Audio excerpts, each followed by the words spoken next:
vidéo porte sur la gestion de stock et la logistique. Et donc on va parler de quoi? On va parler de commandes, de fournisseurs, de flux logistiques et de qualité.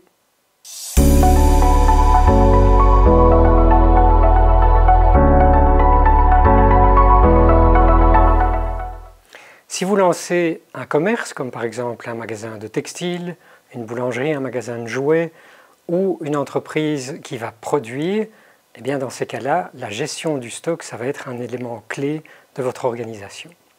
Soyez donc attentifs à un certain nombre d'éléments. Premier élément, bien sûr, le choix des fournisseurs. Il faut que vous trouviez des produits de qualité, bien sûr, mais il n'y a pas que ça. Est-ce que votre fournisseur va être fiable? Est-ce qu'il va être régulier? Est-ce qu'il va être flexible?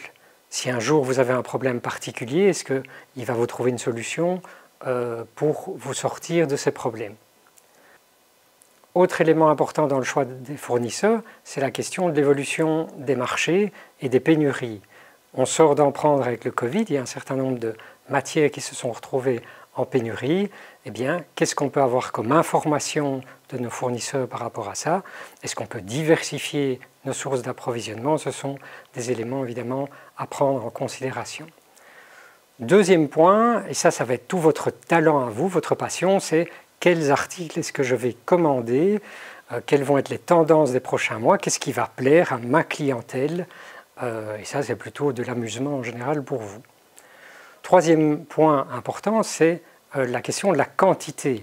Si vous commandez trop peu, vous risquez de mécontenter vos clients, ce serait dommage. Si par contre vous commandez trop, vous allez rester avec du stock sur les bras. Or, d'une part, le stock ça coûte, et d'autre part, en général, ça perd de la valeur dans le temps. Et donc, quatrième élément important, c'est le moment de la commande. Ça peut dépendre de la saison, ça peut dépendre de la météo, d'un événement, la sortie d'un film, un festival, la nouvelle année, que sais-je.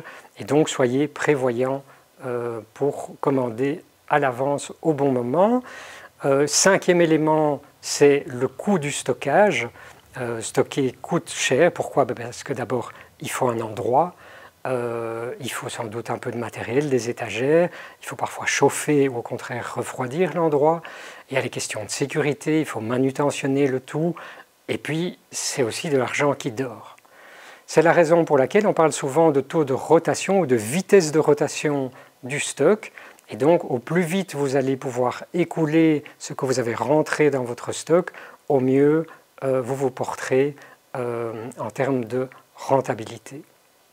Quelques conseils encore pour gérer votre stock. D'abord, privilégiez la flexibilité, surtout au début, quand on est inexpérimenté, on ne sait pas ce qui va fonctionner un peu, beaucoup, pas du tout. Réfléchissez, est-ce que par exemple, vous avez des fournisseurs auprès desquels vous allez pouvoir retourner les invendus? Ça, c'est quand même l'idéal quand on se lance et en général, en étant persuasif, c'est des choses qu'ils peuvent accepter. Suivez en tout cas vos stocks de près et au bon moment, et donc pour ça, dotez-vous des outils professionnels qui vont permettre de le faire, surtout dans deux cas. D'abord, si vous avez beaucoup de références, beaucoup d'articles, ce serait intéressant d'être précis dans la gestion de vos stocks. Et deuxième cas, c'est si ces stocks sont importants en valeur, s'il y a beaucoup d'argent qui est mobilisé dedans. Par rapport à la question financière, prévoyez l'argent nécessaire pour constituer le stock et tenir le temps pour écouler ces marchandises et reconstituer les gammes au fur et à mesure. D'ailleurs, si votre activité grandit, se développe, tenez à l'œil le fait qu'il va falloir chaque fois refinancer les nouveaux stocks puisque l'entreprise va grandir. Donc c'est un élément important en termes de financement de la croissance et on pourra suivre ça grâce au tableau de trésorerie, tableau qu'on a expliqué dans une vidéo précédente. Voyez aussi avec votre comptable comment sont comptabilisés et valorisés vos stocks. C'est un peu complexe, mais c'est intéressant pour comprendre le résultat de fin d'année. Enfin, dernière chose, prévoyez toujours un stock de sécurité pour ne pas prendre le risque de vous retrouver à l'arrêt.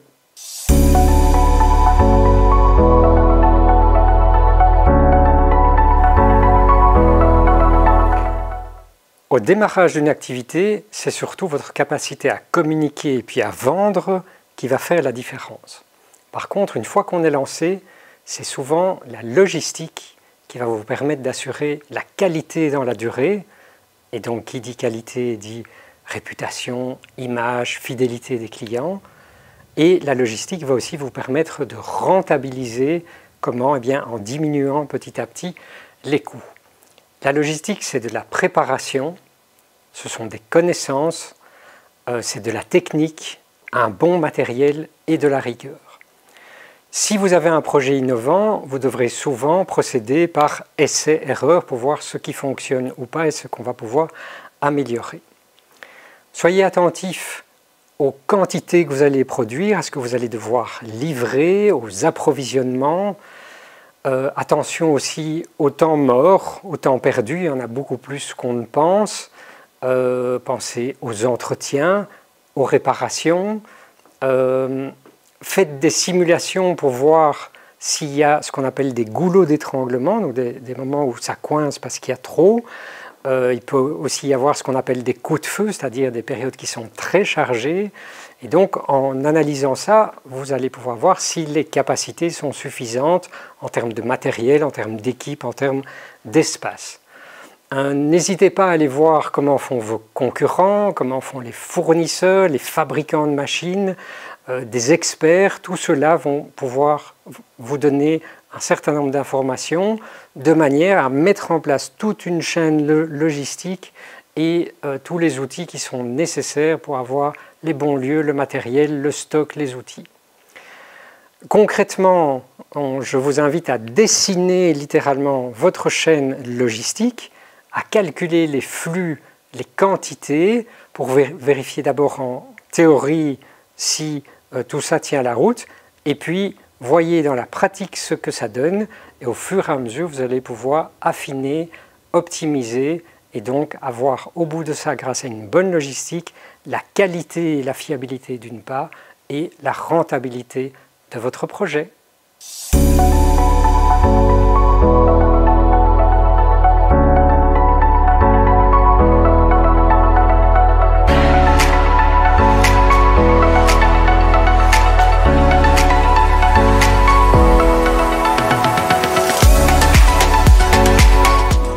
Chez Bonjour Maurice, on avait vraiment décidé d'avoir une intégration verticale de toute la chaîne de valeur. Et quand je dis verticale, ça veut dire qu'on faisait la production, la commercialisation et qu'on travaillait sans intermédiaire. Et sans intermédiaire, donc juste pour la confection du vêtement, mais rien au niveau logistique, rien au niveau digital. Donc vraiment, on faisait tout en interne nous-mêmes. Et donc la logistique, c'était nous qui gérions le stock, les ventes et l'expédition des colis. On produit toutes les formulations chez nous en Belgique et on les livre depuis la Belgique vers les destinations finales qui sont souvent l'Ukraine, l'Europe, l'Amérique latine, l'Inde. Et donc il y a effectivement tout un process logistique et d'exportation qui est particulier. La logistique, c'est toujours un peu un débat chez nous. Parce que comme on récupère des invendus, on n'est pas toujours lié à une facture, donc il faut qu'on encode les invendus, il y a des vraies questions de traçabilité aussi. Donc ça se fait encore de façon très manuelle chez nous, et encodage en Excel. Mais ça reste complexe parce qu'avec des équipes qui ont un turnover important, comme souvent dans l'Horeca, et qui n'ont pas forcément une utilisation d'outils IT tels qu'on le verrait dans d'autres structures, c'est pas toujours très simple. Maintenant, souvent, nous, notre logistique, elle est liée à Elliot qui est en charge des opérations, qui fait ça depuis des années, et aussi à une certaine dose de créativité, en fait, dans les invendus qu'on récupère et les produits qu'on va acheter et travailler. Dans le secteur alimentaire, de toute façon, la traçabilité, c'est clé. Donc, dès qu'on produit quelque chose, c'est l'étiqueter, c'est l'encoder quelque part, savoir les quantités qu'on a pour pas trop commander, pas faire trop de stock, ne pas laisser les denrées s'abîmer. Ça, c'est vraiment la base. Et là-dessus, on est très, très drastique. Autre conseil, plus en termes d'organisation interne, Les mails automatiques parfois, voilà, quelqu'un envoie une demande de devis, on a un mail qui explique que la demande est prise en compte, qui parfois dit si vous avez omis de nous communiquer tel détail, n'hésitez pas à les renseigner. Donc ça permet en fait déjà de filtrer.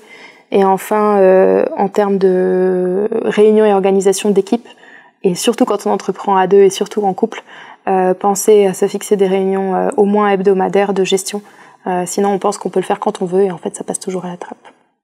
Ne jamais envoyer un produit dont vous ne êtes pas sûr de la qualité.